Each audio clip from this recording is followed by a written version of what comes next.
Assalamualaikum warahmatullahi wabarakatuh. Kembali lagi bersama saya Muhammad Abdul Haris dari S1 Akuntansi. Di sini saya akan menjelaskan tentang leverage. Ada yang tahu leverage apa? Nah, leverage itu adalah penggunaan aset dan sumber dana atau yang biasa disebut dengan source of funds oleh perusahaan yang mengeluarkan biaya tetap agar dapat meningkatkan keuntungan potensial bagi pemegang saham. Nah, leverage ini menunjuk pada hutang yang dimiliki perusahaan.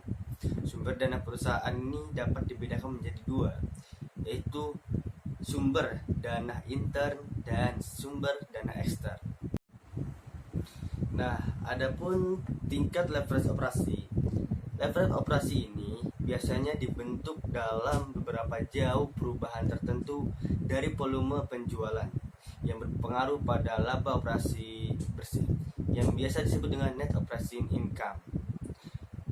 Nah, untuk mengukur pengaruh perubahan volume penjualan terhadap profitabilitas, maka kita hitung tingkat leverage operasi, yaitu rasio dari perubahan persentase laba operasi terhadap perubahan persentase unit yang terjual atau pendapatan total yang dalam rumus total revenue sama dengan tuh berarti singkatannya itu TR.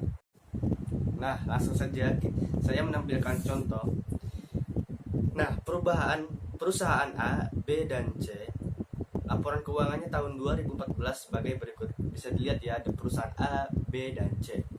Nah, laporan laba rugi perusahaan A, B, dan C itu keterangannya untuk perusahaan A, penjualan sebesar $60.000 dan biaya variabel sebesar $12.000, margin kontribusi sebesar $48.000 dan biaya tetap sebesar $28.000, EBIT sebagai perusahaan A untuk perusahaan A sebesar $20.000 dan harga per unit sama dengan $100 per unit, dolar per unit, dan sales volume per unit yaitu 600 per unit. Untuk biaya variabel yaitu untuk perusahaan A $20 per unit. Selanjutnya untuk perusahaan B. Perusahaan B penjualannya mengalami kenaikan $30.000 dari perusahaan A, yaitu sebesar $90.000. Dan biaya variabel mengalami kenaikan 54 sebesar 42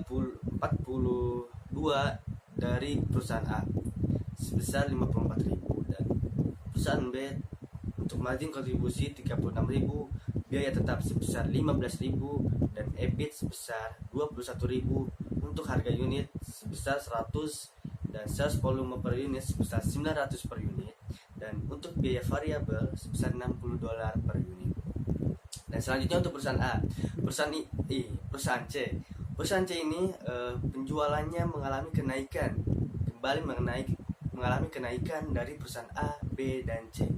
Untuk perusahaan C ini sebesar 120.000 untuk penjualan dan biaya variabel 30.000 dan margin kontribusi sebesar 100.000 dan untuk biaya tetap sebesar 60.000 dan EBIT sebesar 40.000 dan untuk harga per unit sebesar 100 dan sales volume sebesar 1.200 dan untuk biaya variabel per unit sebesar 25 per unit, $25 per unit.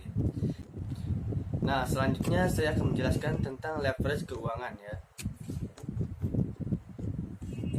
Leverage keuangan menunjukkan sampai seberapa banyak sekuritas berpendapatan tetap atau utang dan saham referen yang digunakan untuk dalam struktur modal perusahaan. Dan resiko keuangan ini adalah resiko tambahan yang ditanggung pemegang saham sebagai akibat dari leverage keuangan. Oke teman-teman, mungkin cukup sekian materi yang saya sampaikan tentang leverage. Semoga bermanfaat untuk kalian dan jangan lupa like and share and subscribe ya. Assalamualaikum warahmatullahi wabarakatuh.